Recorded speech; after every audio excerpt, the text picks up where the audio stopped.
Hello everyone. आज हम 8th class की उड़ान कार्य पुस्तिका के सब्जेक्ट इंग्लिश की वर्कशीट फर्स्ट को अच्छी तरह से सॉल्व करना सीखेंगे।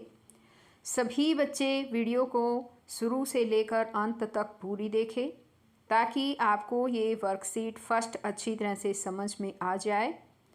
और अगर आप अभी तक मेरे चैनल पर नए हैं तो मेरे चैनल को सब्सक्राइब भी ज़रूर करें और साथ में दिए बेल आइकन को ज़रूर प्रेस करें ताकि आगे से जो भी मैं नई वीडियो डालूं उसका नोटिफिकेशन आप तक आ जाए और मेरी वीडियो आपके पास सबसे पहले पहुंच सके। तो देखिए, शुरुआत करते हैं। यहाँ है वर्कशीट फर्स्ट।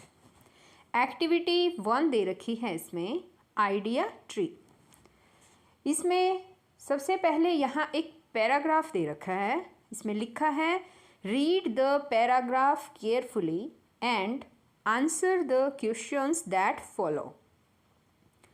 इसने कहा है कि ध्यानपूर्वक पैराग्राफ को पढ़ें और उसमें नीचे जो क्वेश्चन दिए हैं उनके आंसर दें। तो देखिए बच्चों, सबसे पहले तो इस पैराग्राफ को रीड करते हैं। सभी बच्चे ध्यान से सुनेंगे क्योंकि इसके नीचे ही कुछ क्वेश्चन भी दिए मिलेंगे जो पैराग्राफ में से ही आपको छांटने हैं।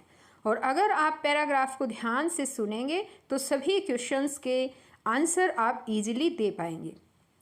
तो देखिए, शुरुआत करते हैं। Our English teacher doctor Sanjeev often gives us a unique homework. हमारे इंग्लिश के अध्यापक डॉक्टर संजीव प्रायः हमें कोई अनूठा होमवर्क देते हैं। लास्ट वीक, पिछले हफ्ते, ही gave us an assignment which was to be completed over next 7 days। पिछले सप्ताह उन्होंने हमें एक असाइनमेंट दिया जिसे कि अगले 7 दिनों में कंप्लीट करना था। We were supposed to watch news and write weather forecast every day for 7 days on a sheet of paper। हमें न्यूज़ देखने के लिए कहा गया था और वेदर फोरकास्ट, यानी वेदर फोरकास्ट का मतलब है मौसम का पूर्व अनुमान लगाना था। हर रोज़ लगाने के लिए कहा गया था 7 दिनों तक, और एक पेपर सीट पर, यानी ये कहता है कि हमें 7 दिनों तक एक पेपर सीट पर हर रोज़ एक तो न्यूज़ देखने के लिए कहा गया था और 7 दिनों तक क्या करना था, हर रोज़ जो मौसम का पूर्व अनुमान है उसको लिखने के लिए कहा गया था। This worksheet was provided by the teacher, और ये वर्कशीट टीचर के द्वारा दी गई थी। इट कंटेन्ड 2 कॉलम्स, इसमें 2 कॉलम दिए गए थे। We were asked to write the expected temperature in the first column and the type of weather cloudy, sunny, rainy, clear in the second column. अब इसने आगे कहा है कि हमें फर्स्ट कॉलम में जो एक्सपेक्टेड टेम्परेचर था, अनुमानित जो तापमान था, उसको लिखने के लिए कहा गया था, और दूसरे कॉलम में वेदर किस टाइप का है, मौसम के बारे में, कि मौसम क्लाउडी था, सनी था, रेनी है या क्लियर, साफ मौसम था, वो लिखना था। All the students watched news every day. हर विद्यार्थी हर रोज़, प्रतिदिन समाचार देखते थे। एंड कंप्लीटेड द वर्कशीट, और वर्कशीट कंप्लीट करते थे। The students observe that, students ने, विद्यार्थियों ने ऑब्जर्व किया कि the forecast was mostly accurate, कि जो उनका पूर्व अनुमान लगा रहे थे वो लगभग, यानी कि ज़्यादातर एक्यूरेट था, बिल्कुल सही था। अब यहाँ पर देखिए आगे क्वेश्चन दे रखे हैं कि what was the homework about. Homework किस चीज़ के बारे में था। तो यहाँ पर देखो बच्चों, 4 ऑप्शन दे रखे हैं। हमें इन ऑप्शन में से जो सही ऑप्शन है उसको टिक करना है। तो बताइए, एक बार देखिए, पढ़ते हैं। ए ऑप्शन दे रखा है boosting of English teacher. B, different kind of homework assigned to students. C है encouraging students to watch news, या डी कीप स्टूडेंट बिजी। तो चार ऑप्शन में से कौन सा ऑप्शन सही होगा बताओ। ध्यान से पैराग्राफ सुना है ना। हाँ, ऑप्शन सी बिल्कुल सही है कि न्यूज़ देखने के लिए स्टूडेंट्स को एनकरेज किया गया था।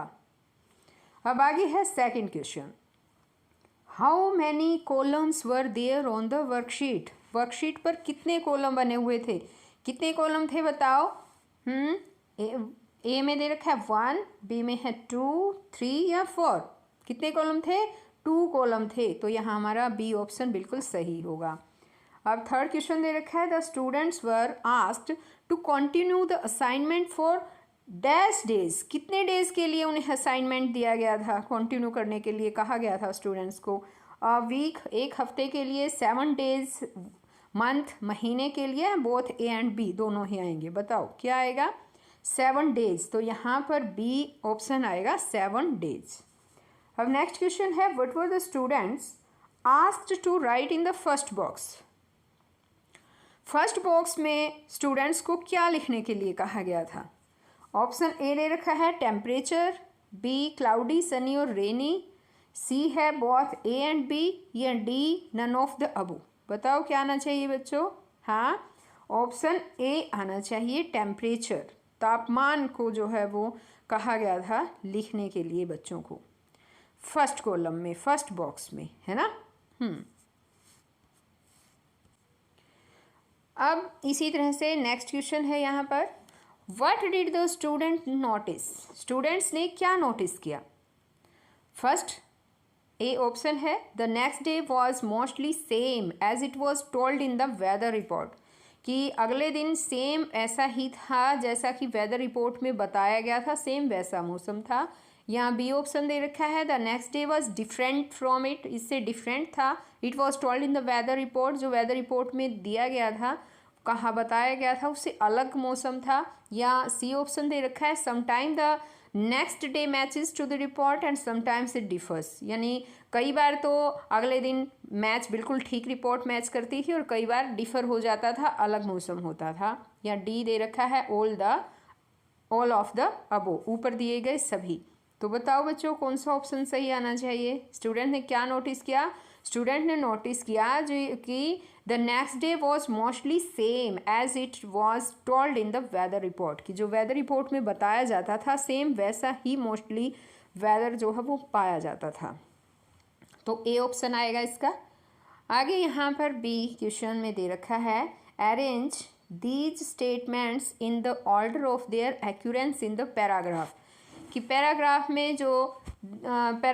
में जो बातें दे रखी हैं उनको लाइन में इन स्टेटमेंट्स को जो है अरेंज करना है, रीअरेंज करना है इनको। देखिए एक बार कैसे करेंगे।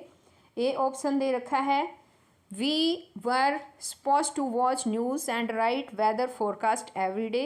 बी दे रखा है लास्ट वीक ही gave us an assignment which was to be completed over next 7 days. और थर्ड है the forecast was mostly accurate. और डी ऑप्शन में है all the students watched news every day. तो ये 4 ऑप्शन दे रखे हैं, इसमें हमें जो है स्टेटमेंट को अरेंज करना है कि फर्स्ट पे कौन सा आएगा, सेकंड पे कौन सा आएगा। ये इधर उधर थोड़ा उल्ट पुल्ट कर दे रखे हैं। तो बच्चों यहाँ जो हमारा बी ऑप्शन है ये पहले नंबर पर आएगा, कि पिछले हफ्ते उसने एक असाइनमेंट हमें दिया, 7 दिनों में इसे कंप्लीट करना था।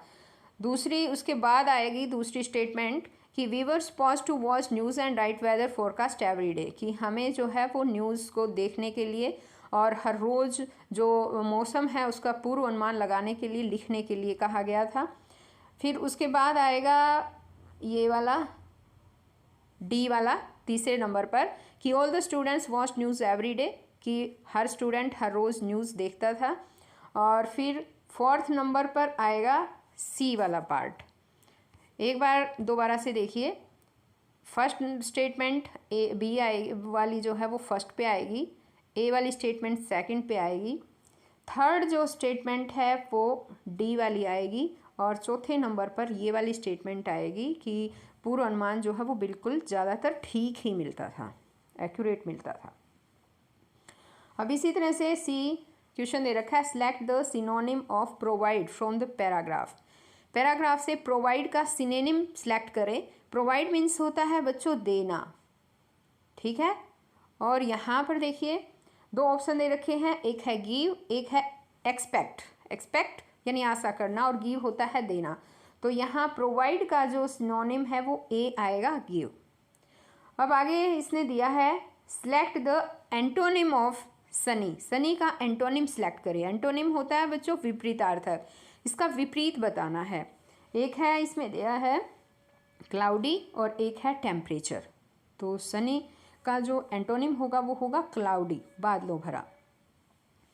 आगे यहाँ पर ई क्वेश्चन दे रखा है, what would be the appropriate title to the passage. Passage का उपयुक्त टाइटल क्या होगा? तो इसका हमें टाइटल लिखना है बच्चों। बताओ क्या हो सकता है इसका टाइटल?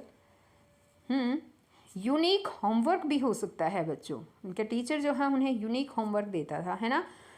और दूसरा जो सही जो टाइटल होगा वो क्या हो सकता है? वेदर फोरकास्ट भी लिख सकते हैं हम, ठीक है।